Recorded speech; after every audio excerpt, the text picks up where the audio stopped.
भी हैं। कश्मीर की एक बहुत बड़ी आवाज आज मेरे साथ अनुपम खेर इस वक्त हैं। पूरा देश इनको सुनना चाहेगा, खासकर जिस तरह की टारगेटेड किलिंग्स हुई हैं, चुन चुन कर मारा गया है। अनुपम खेर, सवाल कुछ नहीं है, गुस्सा आप भी होंगे, रोष आपके अंदर भी होगा। चुन चुन कर टारगेटेड किलिंग्स क्यों?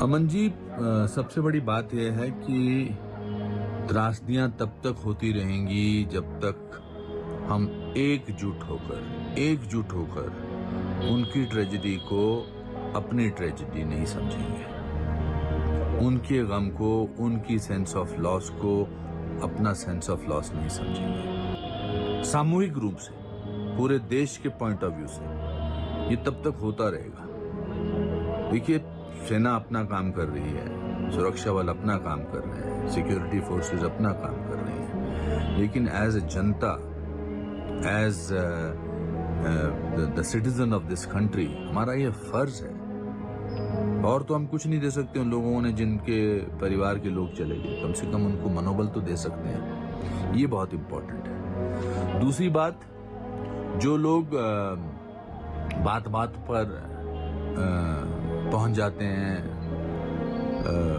लोगों के पास पॉलिटिक्स खेलने के लिए, उनको यहां भी जाना चाहिए, वो नहीं जाते हैं। अनुपम जी, क्योंकि आपका बहुत जुड़ाव रहा है कश्मीर से, कश्मीरी पंडित, मतलब आपको भी क्या वो यादें ताज़ा हो रही हैं? 30 साल पहले 90 का दौर, वो यादें क्या ताज़ा हो रही हैं? मैंने देखा यहाँ पर कई परिवार, आप भी क्या उस चीज़ को रिलेट कर पा रहे हैं? आपको लग रहा है नहीं वो ज़्यादा भयानक हालात है, लेकिन फिर लोग कह रहे हैं शुरुआत तो ऐसे ही होती है, शुरुआत तो ऐसे ही होती है ना।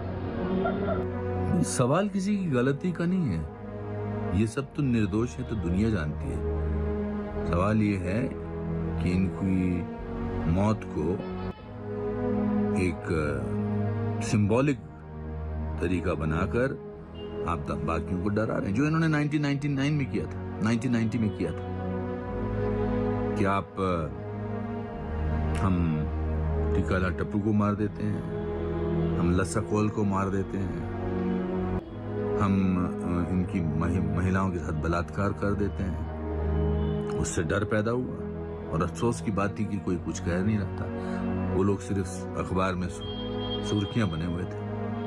और फिर 19 जनवरी 1990 को हजारों की तादाद में ये लोग आए और कश्मीरी पंडितों के दरवाजे खटखटाए, सामूहिक रूप में, पूरे तरीके से डराया, धमकाया, मस्जिदों से आवाजें आ रही थी।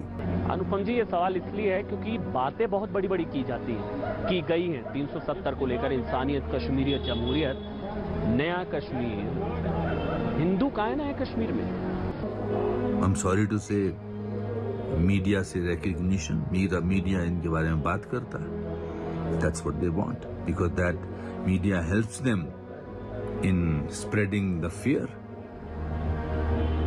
अगर ये चुपचाप हो जाए और फिर पुलिस डिपार्टमेंट जो है इस पर कार्रवाई करे, तो इनकी बात बढ़ेगी नहीं, पहुंचेगी नहीं बाकी लोगों तक।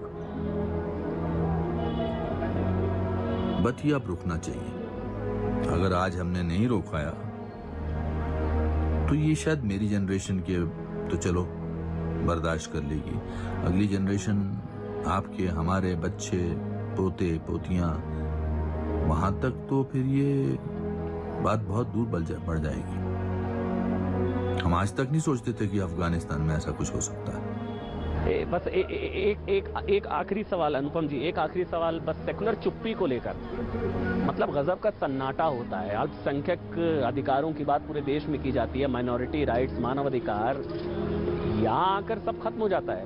वो जो सेकुलर आउटरीच होता है, सेकुलर चुप्पी है, उस पर रोशनी डालेंगे थोड़ा, क्योंकि किसी को गुस्सा नहीं आ रहा, किसी को बुरा नहीं लग रहा।